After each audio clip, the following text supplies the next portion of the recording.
أعوذ بالله من الشيطان الرجيم. قل هذه سبيلي أدعو إلى الله على بصيرة أنا ومن اتبعني وسبحان الله وما أنا من المشركين.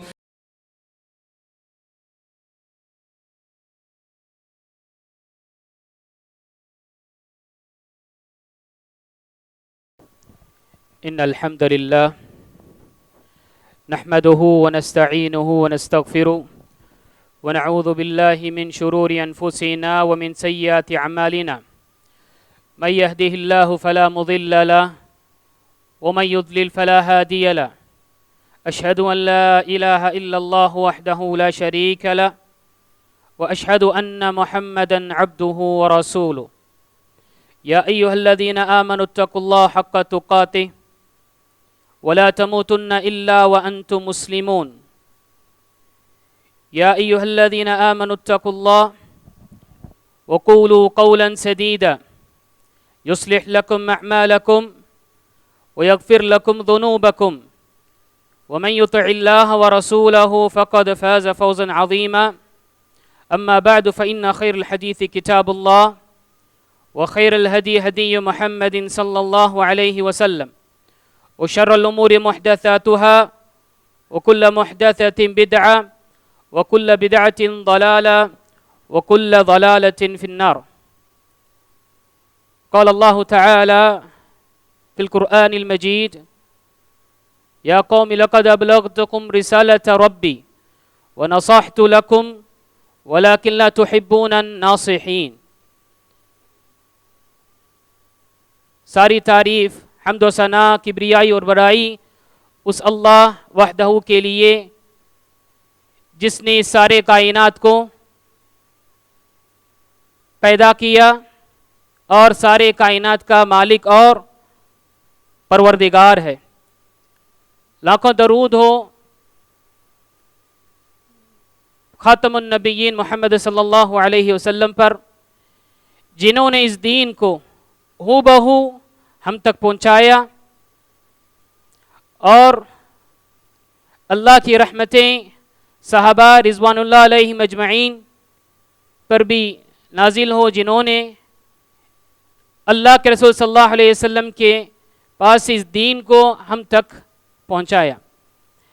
محترم و معزز سامعین، خطبہ مسنونہ کے بعد میں نے آپ کے سامنے ایک چھوٹی سی آیت تلاوت کی. اس آیت کریمہ میں صالح علیہ السلام اپنے قوم کے حالات کو دیکھ کر، اپنے قوم کی ہلاکت کو دیکھ کر، لاش کے ملبے کو دیکھتے ہوئے بہت افسوس کے ساتھ غمزدہ کہتے ہیں کہ یا قوم لقد ابلغتکم رسالۃ ربی، اے میری قوم میں نے تو تمہیں بارگاہ آگاہ کیا، اللہ کے پیغام کو پہنچایا. اللہ سے ڈرو، اللہ سے تم ڈرو، اللہ پر ایمان لاؤ. وَنَصَحْتُ لَكُمْ، اور میں خیر خواہی چاہا، میں تمہیں نصیحت کی، لیکن وَلَكِنْ لَا تُحِبُّونَ النَّاصِحِينَ، لیکن تم تو اپنے جہالت میں میری نصیحت کو بھی کیا ہے ٹھکرا دیا. تم تو نصیحت کرنے والے کو پسند نہیں کیے، تم تو خیر خواہ کرنے والے کو پسند نہیں کیے. تو سبحان اللہ، صالح علیہ السلام نے اپنے قوم کی ہلاکت کو دیکھ کر افسوس کے ساتھ غمزدہ یہ بات بیان کی. تو محترم سامعین، اس روئے زمین میں انسانیت کی خیر خواہ چاہنے والے اگر کوئی ہیں تو انبیاء علیہم الصلاۃ والسلام ہیں. یہی انبیاء صلاۃ والسلام جو اپنے قوم کو جنت کی راہ بتانے والے تھے. یہی انبیاء علیہ الصلاۃ والسلام اپنی قوم کو جنت اور آگ سے ڈراتے تھے اور آگاہ کرتے تھے. لیکن یہ قوم، انسانیت اپنی جہالت میں اتنا ملوث ہو چکے کہ نصیحت کرنے والے خیر خواہ کو بھی کیا ہے ناپسند کرنے لگے. تو محترم سامعین، اس خطبے میں مختصر سے طور پر ہم اس خطبے میں خیر خواہی، بھلائی چاہنا، ہم سے کسی کو مدد کر سکے تو مدد کرنے کے تعلق سے ہم بعض چیزیں دیکھیں گے۔ محترم سامعین، اسلام ہمارا جو دین ہے، دین حق ہے، اس کو اگر ہم مختصر ایک کلمے میں اگر کہا جائے، سارے احکامات، سارے مسائل، سارے معاملات، سب چیز کو ایک کلمہ میں اگر کہا جائے تو اللہ کے رسول صلی اللہ علیہ وسلم نے کیا خوب وہ کلمہ کہا، الدین النصیحہ۔ مسلم کی صحیح حدیث میں تمیم الداری رضی اللہ عنہ روایت کرتے ہیں کہ اللہ کے رسول صلی اللہ علیہ وسلم نے فرمایا، الدین النصیحہ، الدین النصیحہ، الدین النصیحہ۔ دین کا مطلب ہی خیر خواہی ہے، دین کا مطلب ہی بھلائی چاہنا ہے۔ تو صحابہ رضوان اللہ علیہم اجمعین نے جب 3 مرتبہ اللہ کے رسول صلی اللہ علیہ وسلم نے اس کلمے کو دہرایا تو سوال کرنے لگے کہ لمن یا رسول اللہ، اے اللہ کے رسول صلی اللہ علیہ وسلم، دین خیر خواہی کی نام ہے تو کس کے حق میں، کس کے لیے ہم خیر خواہی چاہنا ہے، کس کے لیے ہم بھلائی چاہنا ہے؟ تو اللہ کے رسول صلی اللہ علیہ وسلم نے فرمایا، للہ ولکتابہ ولرسولہ ولائمۃ المسلمین وعامتہم۔ اللہ کے لیے، اس کے نبی کے لیے، اس کے اتاری ہوئی کتاب کے لیے، اور مسلمانوں کے سردار اور مسلمان کے حکمران کے لیے، اور سارے مسلمانوں کے لیے۔ سبحان اللہ، دیکھیے چھوٹی سی ایک کلمہ، نصیحت، بھلائی چاہنا، خیر خواہی، یہ سارے ہماری سارے اسلام کا ایک تعارف کرتا ہے۔ اگر ہم سے کوئی یہ سوال کیا جائے یا غیر مسلم ہم سے یہ سوال کرتا ہے کہ دین، آپ کا جو دین اسلام ہے، اسے ہمیں شارٹ اینڈ سویٹ میں بتائیے، تو ہم ان کو بتائیں گے کہ دین اسلام کا مطلب ہی خیر خواہ اور بھلائی چاہنا ہے۔ تو اللہ، چلیے اس حدیث کے روشنی میں بعض چیز ہم دیکھیں گے۔ للہ، اللہ کے لیے خیر خواہ اور اللہ کے لیے بھلائی چاہنا کا مطلب کیا ہے؟ اللہ تعالیٰ نے ہمیں پیدا کیا، اللہ تعالیٰ کی ہی عبادت کرنا، یہ اللہ کے حق میں خیر خواہ کرنے کا ہے۔ گویا کہ کسی کا حق ہم ادا کرنا، ان کے حق میں ہم بھلائی چاہنا اور خیر خواہ رہنے کا مطلب ہے۔ تو اللہ تعالیٰ کا حق اور اس کا حقوق ہم پر یہ کہ ہم اسی کی عبادت کریں، اس کے علاوہ کسی کی عبادت نہ کریں۔ تو کلمہ لا الہ الا اللہ ہم جب کہتے ہیں کہ معبود برحق اللہ ہی ہے، there is no true deity except اللہ، اللہ کے علاوہ کوئی معبود برحق نہیں ہے، تو ہم ساری عبادتوں کو، خواہ وہ نماز ہو، زکوٰۃ ہو، حج ہو، عبادت دلی عبادت ہو، توکل ہو، بھروسہ ہو، ڈر ہو، خوف ہو، امید ہو، سارے کے سارے صرف اللہ کے لیے ہم کرنا چاہیے۔ اگر یہ کریں گے تو ہم اللہ کے لیے خیر چاہ رہے ہیں۔ اس کے بعد اللہ کے رسول صلی اللہ علیہ وسلم فرمایا ولی رسولہ، ان کے اللہ کے نبی کے پر خیر خواہ ہو، یعنی اس پر اللہ کے رسول پر ہم یہ ایمان لانا کہ اللہ کے رسول صلی اللہ علیہ وسلم یہ ہادی اور رہبر تھے سارے انسان کے لیے، جنت کی راہ دکھانے والے اور جہنم سے آگاہ کرنے والے تھے، اور ان کے ذریعے سے اللہ تعالیٰ نے نبوت کو ختم کر دیا، ان کے بعد کوئی نبی آنے والے نہیں، اور ان کی بتائی ہوئی تعلیمات پر عمل کرنا، اس کو اپنی زندگی میں لاگو کرنا، یہ نبی کے حق میں خیر خواہی اور بھلائی چاہنے کا مطلب ہے۔ ولی کتابہ، قرآن کے لیے خیر خواہی اور بھلائی چاہنا، کیا مطلب؟ یہ قرآن اللہ کے طرف سے نازل شدہ ایک کتاب ہے، ساری انسانیت کے لیے یہ اس میں ہدایت اور رہنما ہے، سارے لوگوں کے لیے اس میں گائیڈنس ہے، صرف مسلمان کے لیے نہیں، ساری انسان کے لیے، انسانیت کے لیے کیا ہے؟ گائیڈنس ہے، اور اس کے تعلیمات حاصل کرنا، لوگوں کو سکھانا، اس پر عمل کرنا اور اس کی حفاظت کرنا اور تحفظ کرنا، اس کے حق میں خیر اور بھلائی چاہنا ہے۔ وَلِأَئِمَّةِ الْمُسْلِمِينَ، مسلمانوں کے حکمران، مسلمان کے سردار ہو یا بادشاہ ہو یا حکمران ہو، ان کے حق میں بھی خیر چاہنا، ان کے حق میں بھی خیر چاہنا، وہ جو خیر کے کاموں میں، بھلائی کے کاموں میں ہمیں جب حکم دیتے ہیں تو وہ ہمیں بجا لانا چاہیے۔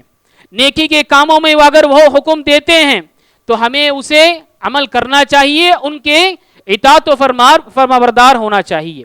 وَلِعَامَّتِهِمْ، اور سارے مسلمانوں کے حق میں، سارے لوگوں کے حق میں کیا ہے؟ ہم خیر خواہی ہو. سبحان اللہ، یہ خیر خواہی مزاج محترم سامعین اتنی اہمیت کے حامل ہے. اللہ کے رسول صلی اللہ علیہ وسلم جب بیعت لیتے تھے، صحابہ سے جب بیعت اسلام کی بیعت لیتے تھے، اس کے ساتھ ساتھ النصح للمسلمین، مسلمان کے حق میں خیر خواہی ہونے کا بھی کیا ہے؟ بیعت لیتے تھے. بیعت کا مطلب یہ نہیں کہ جیسے ارباب تصوف اور صوفی کے لوگوں جو بیعت لیتے ہیں آج کل. اللہ کے رسول صلی اللہ علیہ وسلم عہد لیتے تھے کہ آپ مجھے عہد کرو کہ سارے مسلمانوں کے حق میں تم بھلائی اور خیر چاہنے والے ہوگے. تو سبحان اللہ، جریر بن عبداللہ البجلی رضی اللہ عنہ کے جو واقعہ بہت مشہور واقعہ ہے، انہوں نے اللہ کے رسول صلی اللہ علیہ وسلم کے پاس جب اسلام قبول کیے اور بیعت کیے، اس بیعت میں یہ بھی کی کہ النصح لکل مسلم، سارے مسلمانوں کے حق میں میں خیر خواہی بنوں گا اور بھلائی چاہوں گا. تو سبحان اللہ، اللہ کے رسول صلی اللہ علیہ وسلم کے انتقال کے بعد بھی انہوں نے اس چیز کو اتنا اہتمام سے عمل کیا. ان کی زندگی میں ایک واقعہ، انہوں نے اپنے غلام کو یہ کہا کہ گھوڑے لینے کے لیے، اس غلام نے جا کر 300 درہم کے گھوڑے لے لیے. پھر آ کر دیکھے تو وہ گھوڑا اتنا نفیس اور عمدہ ہے کہ جریر بن عبداللہ البجلی رضی اللہ عنہ نے دیکھ کر، ارے یہ تو گھوڑا اتنا عمدہ اور نفیس ہے، اس چیز کو اتنے کم دام میں کوئی دے دیا انجانے میں، تو اسے بلا لاؤ. اسے بلا کر اسے سمجھائے کہ اتنی نفیس گھوڑے ہیں اور اتنا عمدہ ہے، اتنا طاقتور ہے، یہ اسے تو کیا ہے ہمیں 800 درہم میں دینا چاہیے. تو 500 درہم پھر سے دے رہے ہیں. 500 درہم پھر انہوں نے اٹھا کر دے دیا اور کہا کہ دیکھیے انجانے میں اپنے نادانی کی وجہ سے 300 میں جو تم بیچ دیے، اس کی تو قیمت 800 ہے. سبحان اللہ، دیکھیے یہ کیسے ایک خیر خواہی تھی. جریر بن عبداللہ البجلی رضی اللہ عنہ نے جو بیعت کی اس کی پابندی کی. تو زندگی میں محترم سامعین، ہماری زندگی میں جہاں بھی ہو، جیسے بھی ہو، کسی بھی پوزیشن میں ہو، کسی بھی ہمارے پاس کیا ہے عہدہ اور منصب ہو، یا ہم معمولی سے معمولی ایک مسلمان ہو، ہمارے ذریعے سے کیا ہے لوگوں کو خیر خواہ ہمیں عطا کرنا چاہیے، اور بھلائی کیا ہے ہمیں اس چیز کو بھلائی کی کوشش کرنا چاہیے. تو چلیے اس جو صفت کو ہماری زندگی میں کیسے لے آئے، ہماری زندگی میں اس بھلائی چاہنے کی صفت، خیر خواہ کی صفت جو ہے، یہ خوبیاں ہماری زندگی میں کیسے لاگو کر سکتے. چلے چند نکات کو ہم دیکھیں گے جس کے ذریعے ہم ہماری زندگی میں ہر مسلمان کے حق میں خیر چاہنے والے بن سکتے. سب سے پہلی چیز یہ کرنی کہ ہمارے طرف سے اگر کسی مسلمان کو مدد مل جائے، کچھ بھلائی ہو جائے، تو ہمیں کوشش کرنا چاہیے. اگر کوئی مسلمان آتا ہے ہمارے پاس، کوئی مدد کے لیے، کوئی پریشانی یعنی اپنے ذکر کر کے آتا ہے، تو اگر ہم اس کو مدد کر سکتے ہیں، اس کے لیے بھلا چاہ سکتے ہیں، خیر خواہ ہو سکتے ہیں، تو ضرور ہمیں مدد کرنی چاہیے. ضرور ہمیں مدد کرنی چاہیے، کیونکہ بخاری کی حدیث میں اللہ کے رسول صلی اللہ علیہ وسلم نے فرمایا، لوگوں میں سب سے بہتر، دیکھیے سبحان اللہ، لوگوں میں سب سے بہتر وہ ہے انفعہم للناس، لوگوں کے لیے جو خیر خواہ اور جو مددگار بنے گا، جس کے ذریعے سے لوگ فائدہ مند ہوں گے، جس کے ذریعے سے لوگوں کو بھلائی پہنچتی ہو، وہی کیا ہے سب سے بہتر انسان ہے اس روئے زمین میں. تو لہٰذا ہماری طرف سے میری زندگی میں اپنے یہ عزم کروں کہ میں جتنا ہو سکے میں ایک مسلمان بھائی، ایک مسلمان خاندان کو اگر میرے طرف سے کوئی مدد ہو تو میں کروں، میرے طرف سے کوئی بھلائی ان کو پہنچے، اگر پہنچ سکتی ہے اسے ہمیں خیال کرنا چاہیے اور اس کا جو تڑپ ہمارے دل میں رکھنا چاہیے. دوسرا جو صفت ہے ہماری زندگی میں لے کے آنا کہ کسی بھی ایک مسلمان کو ہمارے طرف سے کوئی نقصان نہیں پہنچانا چاہیے. میرے ذریعے سے اگر میں فائدہ نہیں پہنچا سکتا ہوں، بھلائی نہیں کر سکتا ہوں، برائی ہمیں نہیں چاہنا چاہیے اور برائی ان کو نقصان نہیں پہنچانا چاہیے. اگر ہو سکے تو میرے ذریعے سے کچھ ان کو مدد مل جائے، ورنہ ہمارے ذریعے سے کسی کو نقصان نہیں ہونا چاہیے۔ محترم سامعین دیکھیں سبحان اللہ، کتنے ایسے لوگ ہیں جو دوسروں کی مدد تو کرتے نہیں لیکن نقصان پہنچانے کے لیے کیا ہے وہ ٹوہ میں رہتے ہیں، کب اسے اس انسان کو نقصان پہنچاؤں، کب اسے نقصان میں ڈالوں کر کے انسان وہ ٹوہ میں رہتا ہے شیطان کی وسوسہ کی وجہ سے۔ لہٰذا دوسرے جو ہماری زندگی میں جو صفت ہونی چاہیے کہ کسی بھی طرح ہم نقصان کسی کو نہیں پہنچانا چاہیے، جیسا کہ اللہ کے رسول صلی اللہ علیہ وسلم نے فرمایا المسلم من سلم المسلمون من لسانه ویدی، ایک مسلمان سچا اور پکا مسلمان وہ ہے جو اپنے زبان سے اور اپنے ہاتھ سے دوسرے مسلمان محفوظ ہو، دوسرے مسلمان وہ محفوظ ہو اپنے زبان اور اپنے ہاتھ سے، وہی کیا ہے بہترین اور وہی کیا ہے سچا مسلمان ہے۔ تو اس کا بھی ہم خیال کرنا چاہیے۔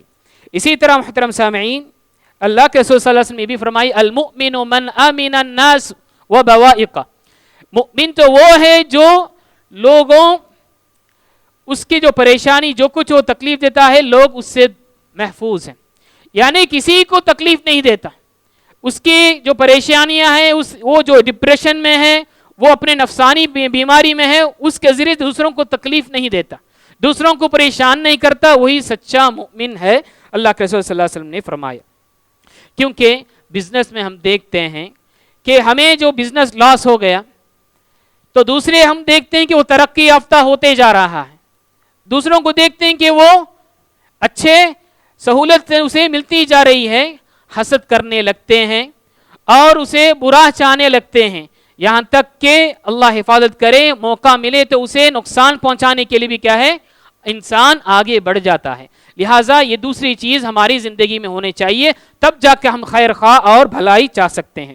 تیسرا یہ کہ دوسروں کو ترقی کو دیکھتے ہوئے، دوسروں کو ترقی پر دیکھتے ہوئے ہم خوش ہونا چاہیے، کیونکہ یہ بہت بڑی بیماری انسان کے اندر کہ دوسروں کو ترقی اور دوسروں کو اگر بڑھتے ہوئے دیکھتے ہوئے برداشت نہیں کر پاتا۔ اپنی تو کیا ہے بزنس ہو یا جو بھی کاروبار ہو وہ تو اس نقصان پہ ہے، لیکن دوسرا ترقی یافتہ ہو رہا ہے، دوسرا مجھ سے ترقی کر رہا ہے تو دیکھی نہیں جاتی، حسد کینہ اور دشمنی مول لے جاتے۔ لہٰذا اس کا بھی ہم خیال کرنا چاہیے کہ دوسرے اگر ہم دیکھیں، دوسروں کو دیکھیں کہ ترقی ہوتے جا رہے، ہم خوش ہونا چاہیے، اور اسی طرح ہم جو چاہتے ہیں ہمارے لیے اسی طرح ہمارے بھائیوں کے لیے بھی چاہنا چاہیے، جیسے کہ اللہ کے رسول صلی اللہ علیہ وسلم نے فرمایا واللہ لا یؤمن احدکم حتی یحب لاخیہ ما یحب لنفسہ، یقیناً تم میں سے اس وقت تک مؤمن ہو نہیں سکتا، مکمل کامل ایمان نہیں ہو سکتا جب تک جو تم پسند کرتے ہو وہی تمہارے بھائی کے لیے بھی پسند نہ کرو۔ تو ہمیں ہمارے لیے جو ہم پسند کرتے ہیں، ہم چاہتے ہیں کہ ہم سے لوگ عزت سے برتاؤ کریں، ہم چاہتے ہیں کہ ہم سے لوگ کیا ہے اچھی طرح ملاقات کرے، اچھی طرح برتاؤ کرے، ہنسی کے ساتھ ملے، خوشی خوشی ملے، تو اسی طرح ہم دوسروں کے لیے بھی جاننا چاہیے کہ دوسروں کے ساتھ ہم جب ملے تو اچھے انداز میں احترام کے ساتھ عزت کے ساتھ خیر خواہ کے نیت اور بھلائی چاہنے کے ارادے سے ہمیں ہونا چاہیے۔ یہ ایک مؤمن کی علامت اور ایک مؤمن کی صفت میں سے ہے۔ اور چوتھی چیز یہ کہ کسی بھی مجبور انسان کی مجبوری سے فائدہ نہیں اٹھانا، کسی بھی مجبور انسان کے مجبوری سے فائدہ نہیں اٹھانا چاہیے۔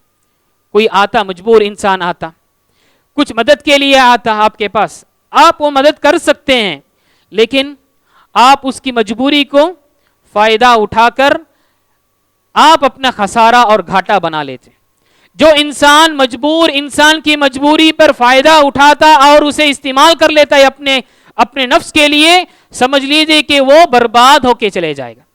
جیسا کہ مثال کے طور پر اگر کوئی عورت بیوہ عورت ہے، شوہر انتقال ہو چکا ہے، اس کے گھر بار سنبھالنے کے لیے اس کے معاشی کے لیے کوئی انتظام نہیں، اور وہ چاہتی ہے کہ اپنا گھر جو چھوٹا سا ایک گھر ہے اسے بیچ کر اپنے زندگی کو چلا سکے، اگر اس وقت ایسے حالات آئے تو وہ مجبور ہے، وہ عورت بیوہ عورت مجبور ہے، تو ہمیں چاہیے ایک محلے والے کو اور سوسائٹی والے کو چاہیے کہ وہ سارے لوگ مل کر یا کوئی اللہ تعالیٰ اللہ کے بندے جو جسے اللہ تعالیٰ نے اسے مال سے نوازا ہے وہ اسے چاہیے کہ اس کی مدد کر سکے، کچھ نہ کچھ اسے راشن کا یا کوئی بھی چیز کا انتظام کر سکے، یہ ہمیں یہ کرنا چاہیے. ورنہ مجبور انسان کے مجبوری کو ہم فائدہ اپنے لیے فائدہ استعمال کر لیں گے، ہم سے بدتر کوئی نہیں ہوگا اور وہ انسان اس دنیا میں برباد ہو جائے گا. تو اس کا ہمیں خیال کرنا چاہیے کہ چوتھی چیز، کبھی بھی ہماری زندگی میں کوئی مجبور آتا ہے اس کی مجبوری کو غلط ہمیں استعمال نہیں کرنا چاہیے. اور اسی طرح ہماری زندگی میں یہ بھی ہونا چاہیے کہ پانچویں چیز، دوسروں کو اچھے انداز میں نصیحت کرنے کے اللہ تعالیٰ نے ہمیں موقع صلاحیت دی ہے، یا کسی کو مشورہ سجیشن دینے کے اللہ تعالیٰ نے ہمیں اس لیول میں بنایا ہے، ہمیں ان کو مشورہ کے ذریعے سے کیا ہے فائدہ پہنچانا چاہیے. ہمارے مشورے کے ذریعے سے انہیں بھلائی پہنچانا چاہیے. ہم دیکھ رہے ہیں کہ کوئی ہمارے بھائی غلط راستے میں جا رہے ہیں، دیکھ رہے ہیں کہ کوئی غلطی کر رہا ہے، اسے ہمیں نصیحت کرنا چاہیے، مشورے دینا چاہیے کہ میرے بھائی جو تم کر رہے ہو اس کے ذریعے سے تم نقصان اور گھاٹے کا آ کر سامنا کرنے پڑے گا، لہٰذا اس سے آ کر تم احتیاط کرو اور سوچ کر اس فیصلے کو کیا ہے آپ آگے بڑھو کر ہم نصیحت کرنا چاہیے. اللہ تعالیٰ نے کس کی زبان میں تاثیر رکھی یا کس کی زبان سے حق کو لے کر کہنا چاہتا ہے اللہ ہی بہتر جانے گا. ہمیں اللہ تعالیٰ نے ہمیں موقع دیا ہے، ایسے موقع آ رہے ہیں، مواقع آ رہے ہیں، ہمیں کیا ہے نصیحت کرنی چاہیے. جیسا کہ اللہ کے رسول صلی اللہ علیہ وسلم کی زندگی میں فاطمہ بنت قیس رضی اللہ عنہا ان کے شوہر انتقال ہو گئے، عدت کے بعد آئے کہ اللہ کے رسول صلی اللہ علیہ وسلم میرے پاس 2 آدمی نکاح کا پیغام پہنچائے ہیں، تو دونوں کے تعلق سے آپ کیا کہتے ہیں؟ اللہ کے رسول صلی اللہ علیہ وسلم نے فرمایا ایک جو ہیں آپ جو نام ذکر کیے، ایک یہ تو کیا ہے عورتوں کو بہت پیٹنے والے، بہت مارنے والے، اور دوسرے جو ہیں یہ تو کیا ہے سعلوق یعنی بہت غریب ہیں، ان کو خرچ اخراجات سنبھال نہیں سکتے ہیں. ہاں اگر تم چاہو تو اسامہ سے شادی کر لو، اسامہ بن زید سے شادی کر لو. تو فاطمہ بنت قیس رضی اللہ عنہا نے سوچا کہ یہ غلام کے بیٹے ہیں، تھوڑا کر تردد میں تھے، پھر انہوں نے اللہ کے رسول صلی اللہ علیہ وسلم کا مشورہ قبول کیا اور شادی کر لی. شادی کرنے کے بعد انہوں نے ذکر کیا کہ اللہ کی قسم اللہ کے رسول صلی اللہ علیہ وسلم کے مشورے کو میں نے قبول کرنے کی وجہ سے میں آج سکھی ہوں، میں خوشحال ہوں، اور یہ انسان جو اسامہ ہے سب سے بہترین انسان ہے. سبحان اللہ. دیکھیے اللہ کے رسول صلی اللہ علیہ وسلم کسی صحابی کو کیا ہے عیب جوئی کرنے کے لیے کر نہیں، بلکہ وہاں پر مشورے کے اعتبار سے سوال کیا گیا، اللہ کے رسول صلی اللہ علیہ وسلم نے ان کو صحیح مشورہ دیا. تو لہٰذا ہماری زندگی میں بھی اگر کوئی صحیح مشورہ اور سوال کرتے ہیں، اگر ہمیں معلوم ہے تو ہمیں ذکر کرنا چاہیے. اگر نہیں آپ ذکر کرنا نہیں چاہتے تو آپ بہتر یہ ہے کہ آپ کو ان کے پاس آپ پوچھ لیجئے، ان سے آپ اس کے دریافت کر لیجئے کر کے ہم یہ خیال کرنا چاہیے. اور آخری محترم سامعین، آخری جو چیز خیر خواہی اور بھلائی چاہنے کے معاملے میں سب سے ٹاپ اور سب سے اہم چیز یہ کہ جب انسان گمراہی میں جاتا ہے، جب انسان راستے سے بھٹک جاتا ہے، اسے ہم راستے کی طرف لے کے آنا چاہیے.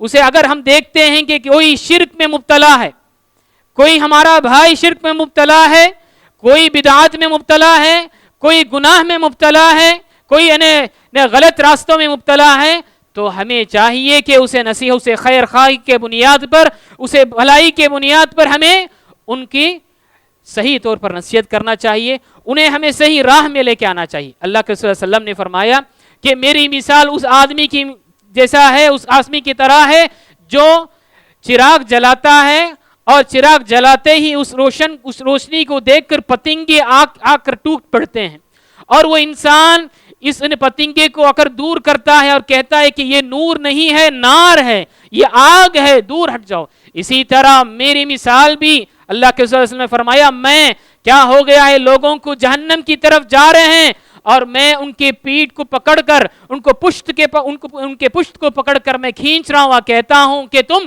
جہنم سے بچو، سامنے آگ ہے، آگ ہے. تو محترم سامعین ہماری زندگی میں اگر کوئی ایسے حالت نہ رہے یا گمراہ یا نہ گمراہ میں چلے گیا ہو انسان، اس کے لیے ہمیں خیر خواہ بننا چاہیے. اسے جو انسان رب کو بھول چکا ہو اسے رب کی یاد دلانا چاہیے. جو انسان سنت کو بھول چکا ہو، اتباع نبی کو بھول چکا ہو، اسے ہمیں یاد دلانا چاہیے کہ دیکھیے بھائی یہ ہمارا فرض ہے اور فریضہ بنتا ہے کہ ہم اللہ کے رسول کی اتباع کریں. اگر ہماری زندگی میں محترم سامعین یہ چند چیزیں اگر ہماری زندگی میں آ جائیں، لوگوں کو اگر ہو سکے تو بھلائی پہنچانا چاہیے، ورنہ ہم کسی کو نقصان نہیں پہنچانا چاہیے، اور دوسروں کو دیکھ کر، ترقی کو دیکھ کر خوش ہونا چاہیے. مجبوری کو ہمیں غلط فائدہ اٹھانا نہیں چاہیے، اور نصیحت اگر موقع اور مشورے کا آئے تو اسے نصیحت کرنے کی ہمیں کوشش کرنا چاہیے. تو ضرور ہماری زندگی میں ہم لوگوں کو بھلائی چاہنے والے ہوں گے. جب مسلمانوں کے درمیان جب بھلائی چاہیں گے ضرور کیا ہے یہ اثرات غیر مسلموں میں بھی آئے گا، اور غیر مسلم کے پاس بھی کیا ہے ہم بھلائی چاہیں گے. جیسے کہ اللہ کے رسول صلی اللہ علیہ وسلم نے فرمایا وَخَالِقِ النَّاسَ بِخُلُقٍ حَسَنٍ، لوگوں کے ساتھ، سارے لوگوں کے ساتھ، مسلمان ہو غیر مسلم ہو، حتیٰ کہ جانور، پرندہ، درندہ، سب سے کیا ہے تم لوگ اچھی طرح برتاؤ کرو. سبحان اللہ. اگر ہماری زندگی میں یہ آ جائے تو ہماری زندگی میں خیر کی مزاج پیدا ہوگی، بھلائی کی مزاج پیدا ہوگی. جب ہم دوسروں کے حق میں بھلائی چاہیں گے اللہ بھی ہمارے حق میں بھلائی چاہے گا. جب دوسروں کے حق میں ہم مدد کریں گے اللہ بھی ہماری مدد کرے گا. واللہ فی عون العبد حتی ما کان العبد فی عون اخی. اللہ تعالی کی مدد اس وقت تک لگاتار رہتی رہے گی جب تک کہ بندہ اپنے بھائی کی مدد میں رہے گا. تو لہٰذا محترم سامعین یہ اس لاک ڈاؤن کے حالات میں کئی لوگ مجبور ہیں، پریشان ہیں، کئی لوگوں کو مدد کی ضرورت ہوتی ہے. تو لہٰذا اگر ہمارے استطاعت اگر ہو، اللہ نے ہمیں دولت سے نوازا ہے، اللہ نے ہمیں مال سے نوازا ہے، تو ہمیں چاہیے کہ لوگوں کو خیر کیا کر ہمیں بھلائی چاہنا چاہیے. اللہ تعالی ہمیں اس سارے جتنے بھی بتائے ہوئے چیز ہیں، اللہ تعالیٰ اس سارے چیز بتائی ہوئی چیزوں پر عمل کرنے کی اللہ تعالیٰ توفیق عطا فرمائے. اللہ تعالیٰ سارے لوگوں کے حق میں بھلائی اور خیر خواہ بننے کی اللہ تعالیٰ ہمیں توفیق عطا فرمائے. اللہ تعالیٰ ہمارے اس پریشانیوں کو دور کرے. اللہ تعالیٰ جلد سے جلد اس جو کچھ نئے حالات ہیں اس حالات کو درست کرے. جو بھی بیمار ہیں اللہ تعالیٰ ان کو بیماری کو شفا کاملہ عاجلہ عطا فرمائے، اور جو ہمارے درمیان جو انتقال ہو گئے اللہ تعالیٰ ان کی مغفرت کرے اور ان کو جنت نصیب فرمائے. آمین. وآخر دعوانا ان الحمدللہ رب العالمین.